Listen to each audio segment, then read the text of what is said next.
Next question number 14 is sides AB, AC, two sides and the median of one triangle ABC are in the same ratio or proportional to the two sides and the median of the another triangle PQR. We need to show that triangle ABC is similar triangle PQR. Here in the previous question there was given this side over this side is equal to this side over this side is equal to AD upon PM. But here it is given AB upon PQ is equal to AC upon PR is equal to AD upon PM, right?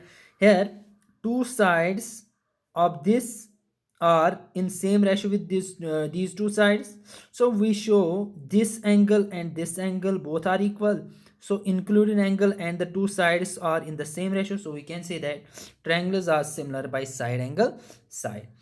But AD is not the side. AD and PM are both the medians. That means both are dividing the side BC and QR in the two equal parts. Given triangle ABC and triangle PQR in which AD and PM are two medians on BC and QR respectively. One thing to show triangle ABC is similar triangle PQR. As you know, we are given this side, this and this thing are in same ratio with these three. We are not given this side is in equal ratio with QR, जहाँ पे हमें condition given दी थी this part equal to this part and this part equal to this part, लेकिन अभी हमें ये तीन दिए हैं तो इसमें हम कुछ कंस्ट्रक्शन करते हैं। तो कंस्ट्रक्शन हम ये करते हैं that we extend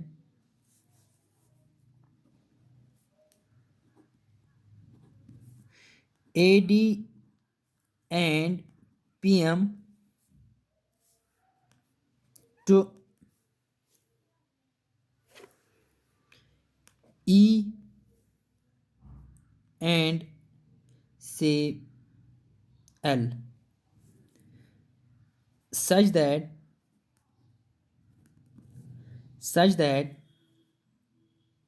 AD equal होगा DE के एंड PM इक्वल होगा ML के रेस्पेक्टिवली।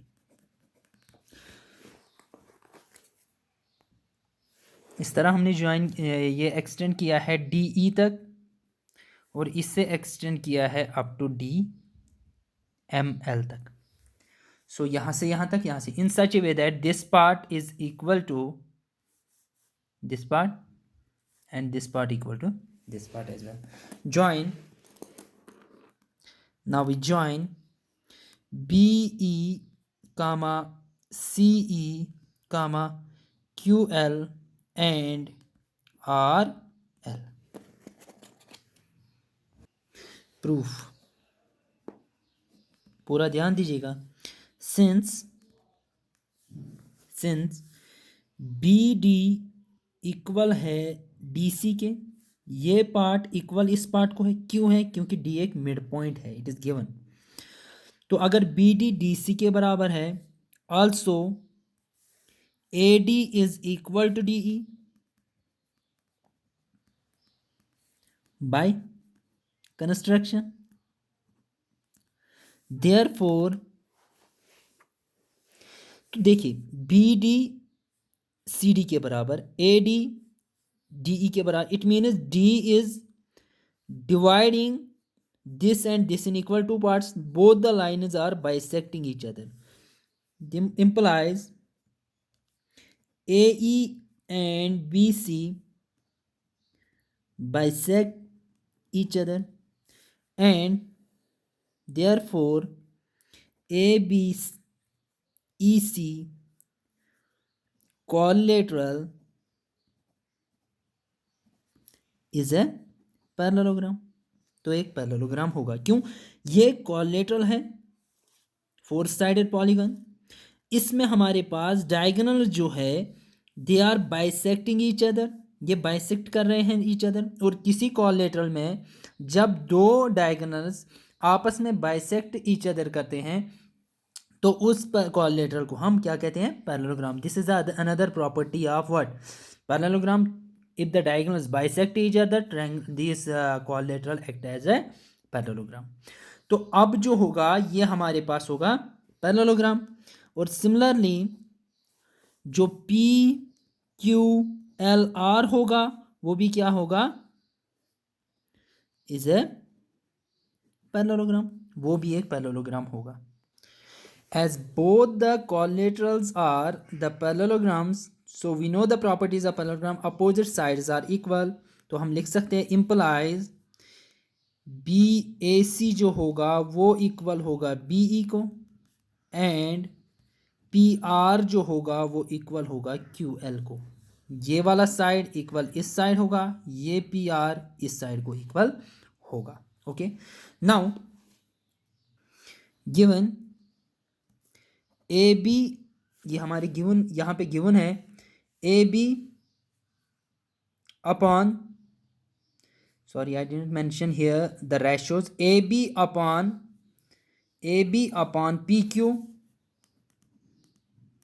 हमारे पास गिवन है A C upon P R is equal to A D upon P M. ये गिवन है, ये क्वेश्चन में गिवन है A B upon P Q, A C upon P R, A D upon P M. अब ये तीनों equal है तो हम लिख सकते हैं implies A B upon P Q is equal to A C, instead of A C we can write B E, and upon P R, P R की जगह हम क्यू एल लिख सकते हैं, इज इक्वल टू, देखिए A D, what is A D actually? Is it A D half of A E? क्या A D half of A E नहीं है? क्या मैं यहाँ पे ए डी की जगह अब 1/2 ऑफ ए ई लिख सकता हूँ? Divide by, similarly P M is half of P L, half of P L. So half and half cancel out, therefore या हम कह सकते हैं A B upon P Q is equal to B E upon Q L, A B upon P Q, B E upon Q L, A E upon P L मिला हमें। तो अगर आप देखोगे ये तीनों साइड्स है, एक तो इस ट्रायंगल के और इस ट्रायंगल के। Now we consider these two triangles in triangle A B E and triangle P Q L. हम दिखा सकते हैं ये दोनों सिमिलर है क्योंकि हमें अभी मिला A B upon P Q is equal to B E upon Q L is equal to A E upon P L. Sides are in the same ratio, triangles are similar, therefore triangle A B E जो होगा similar होगा triangle P Q L by side side side similar. अब दोनों triangles अगर हमारे पास equal similar है तो इनके कॉरस्पॉन्डिंग एंगल्स क्या होंगे? इक्वल होंगे। तो एंगल 1 होगा एंगल 2 के equal, implies angle 1 is equal to angle 2। तो एंगल 1 एंगल 2 के बराबर है। सिमिलरली हम दिखा सकते हैं, सिमिलरली ट्रायंगल सी ए ई सिमिलर होगा triangle R P L.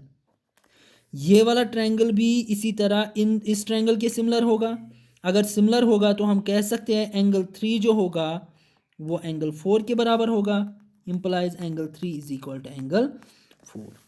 Mark this as first, this as second, क्योंकि हमें पूरा एंगल चाहिए। Adding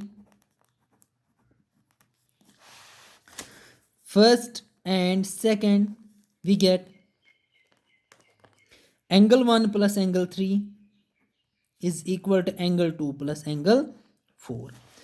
What is angle 1 plus angle 3? That is angle BAC is equal to angle QPR. अब दो angles हमें equal मिले हैं. Mark this as third. Now in triangle, finally in triangle ABC and triangle PQR, हमें AB अपान PQ given है AC अपान PR, ये दोनों given है. और हमारे पास अभी हमने प्रूव किया angle BAC is equal to angle QPR from third. तो therefore triangles are similar by side angle side similarity. Hope you understand the question.